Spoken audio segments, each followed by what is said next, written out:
Hello, good morning students, and welcome back once again to another video of the class 10 light chapter. So in the previous video we studied about the concave and convex lenses, and we also saw that the properties of the concave and convex lenses were reversed when they were in the mirrors. So when concave mirror was a converging mirror, but concave lens is a diverging lens. Similarly, convex mirror was a diverging mirror, but convex lens is a converging lens. Okay? And we also saw how a ray of light behaves when it enters a lens. Similar to the mirrors that we studied, that if it is a convex lens and if the rays of light are parallel to the principal axis, it will pass through focus point. Same case goes for our concave lens as well, that if a ray of light is parallel to the principal axis, then after reflection it will pass through focus virtually, because this is a diverging lens. Therefore the ray of light will diverge in that direction, but when we take its virtual ray of light on the principal axis, then we will see that it passes through focus. Okay? Similarly, if a ray of light is passing through focus, then it will become parallel. So if a ray of light is like this, then it will become parallel to principal axis. And similarly for our concave lens as well, if the ray of light is incident on focus point like this, if we take virtually, then it will diverge and become parallel like this. And the last case was that whether it is a convex or concave lens, what happens is if the ray of light passes through optical center, there will be no refraction. Similar for the convex lens as well, if the ray of light is passing through optical center, there will be no change in its path. There will be no refraction. So these are the cases. If it is parallel, it passes through focus.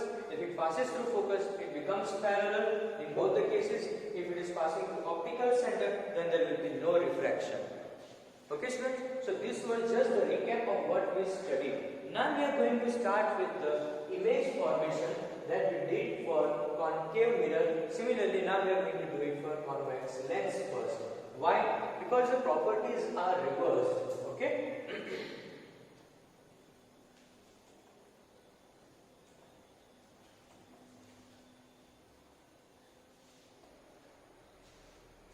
Okay students, so we had 6 cases for the concave mirror, which was a converging mirror. If you remember, all the 6 cases, please try to remember, open your textbooks right now and check the 6 cases in the table. Okay, the first case was that if the object is at infinity, the image was formed at focus, highly diminished, point size, real and inverted. Which was a converging mirror. Now, the same converging mirror properties have been applied on the convex lens. So, I will mention the image formation by convex lens, because convex lens is now our converging lens. Okay. So, I will write all the properties over here, focus and 2f. Okay. Over here I am writing f and 2f. Okay students, similarly over here f and similarly 2f, same thing over here, and for all the other parts as well.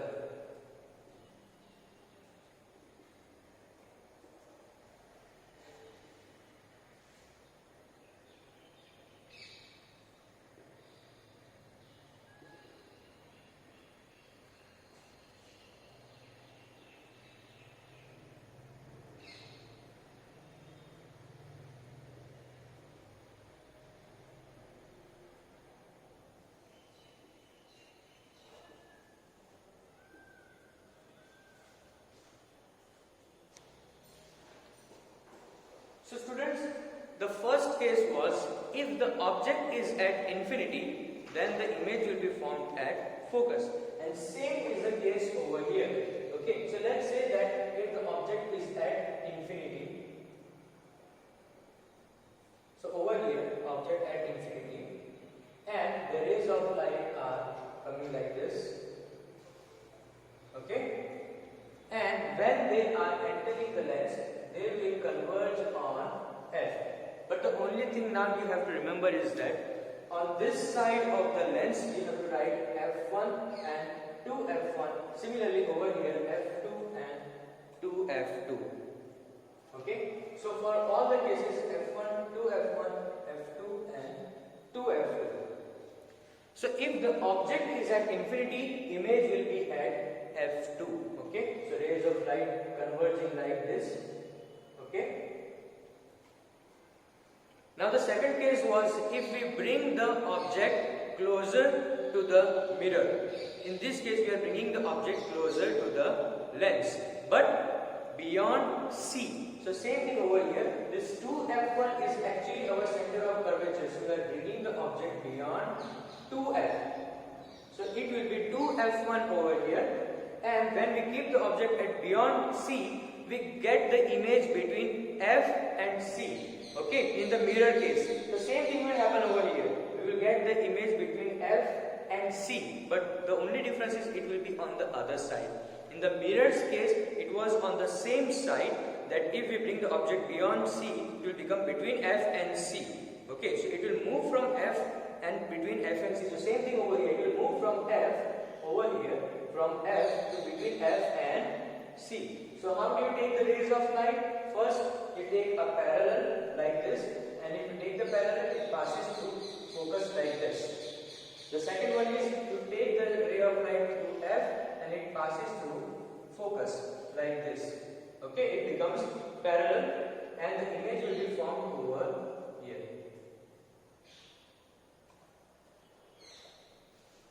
So you take parallel, it passes through focus, and when you pass the ray of light through focus, it becomes parallel after passing through the lens. Quite simple. And as you can see, once again, the image is between F and C, that is F2 and 2F2. And the image is still real and inverted, just like it was in the concave mirror.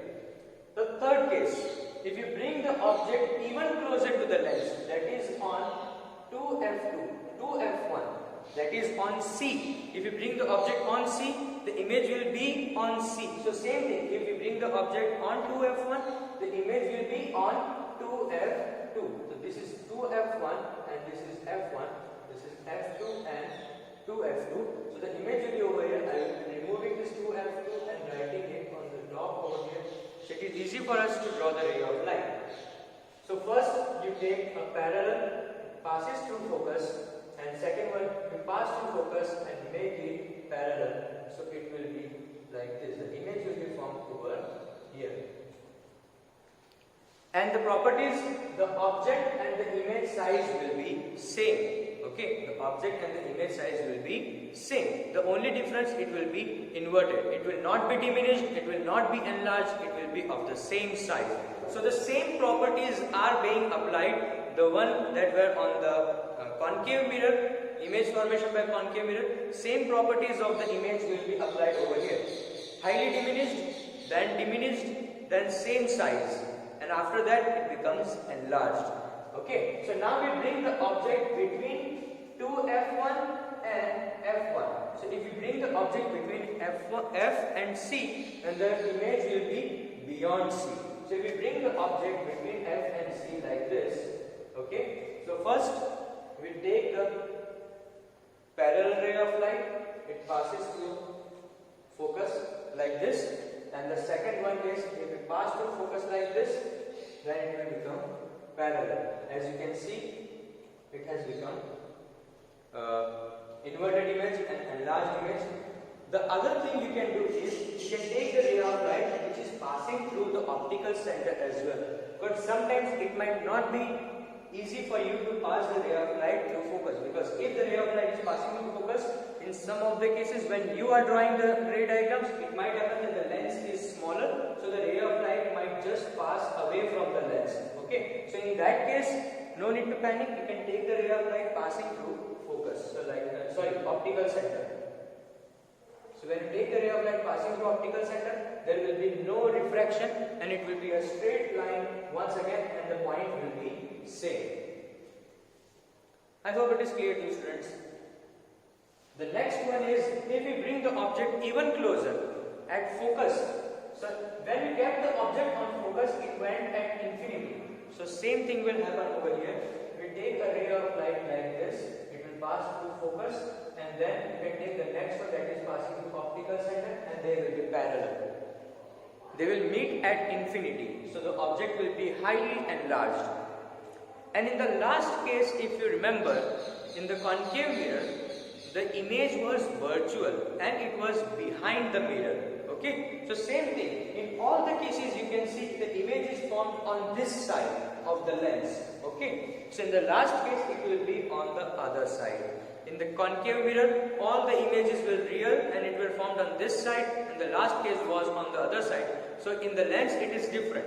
All the images are formed on this side, that is real and inverted. All the images are formed on this side. So the last image will be virtual and it will be on this side, left hand side. Okay? And the object is now even closer, that is between focus and optical center. In that we had pole between F and P. So over here I am writing like this.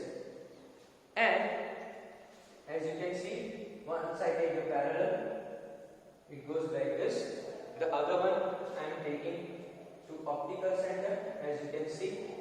And when I take the ray of light virtually backwards, and this one over here, you can see that they are meeting at this point. This ray of light passing to optical center, and this one to focus, and the image is formed over here on the same side. Okay? So virtual enlarged image, just like the concave mirror that we saw that the virtual image is behind the mirror and enlarged. The same thing is happening over here. The virtual image is enlarged and behind the lens. Okay?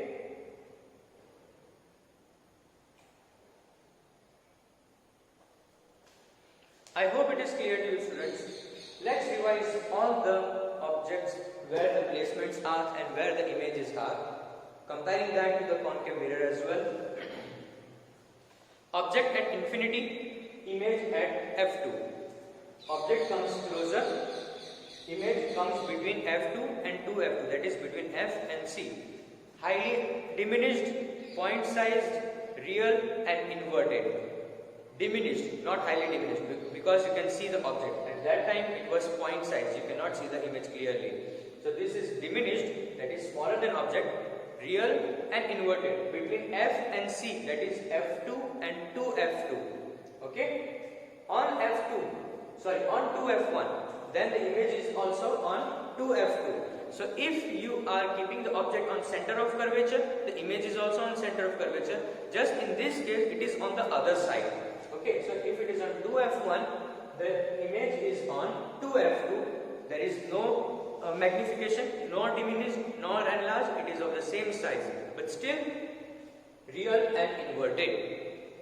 Next one, you bring the object even closer, that is 2f1 and f1, between 2f1 and f1, that is between f and c. So image goes beyond c. So same thing is happening over here between f and c, f1 and 2f1, and the image goes between beyond 2f2. So f2 and 2f2. Now, before it was same size, now it has become enlarged. So in this case, the image is enlarged, but still real and inverted. So between f1 and 2f1, it is f2 and 2f2. f1 and 2f1, it is beyond 2f2. I hope it is clear to you, students. In this one, if it is on f, it becomes at infinity. There is self-explanation over here. When it was at infinity, it was at focus. When it is on focus, it is at infinity. Okay? And the last case, if it is between f1 and optical center, then the image is virtual and direct and on the same side as that of the object. object is on the left hand side and the image is also on the left hand side, but it will be now virtual and erect. Virtual and erect. So only in the last case we are having this virtual and erect image, just like in the concave mirror. Same to same like the concave mirror. In the last case we were having virtual and erect image, and that was also magnified image, enlarged image. Okay, so this is an enlarged image, and this particular convex lens, similar to this one, this is what we are using in magnifying lenses. We see the small objects very close to us and they seem to be enlarged because the object is also on that side, and when you are seeing through the lens you see the object to be enlarged. So that is the image, and that is the last case that we are seeing. If you use your lens and hold it like this, you will see that everything inside it is upside down. So if you have a magnifying lens at home, just do this simple activity. Hold it in your hand and try to see it far away objects, and you will see that they are inverted or they seem to be very small. Okay, that is because you are using this particular case, that is at infinity. So that is why they seem to be very small. If you see a nearby object, it will be still diminished and inverted. But if you see a very close object like reading the book through magnifying lens, you will see that it is an enlarged image. Okay, so that's all for today, students.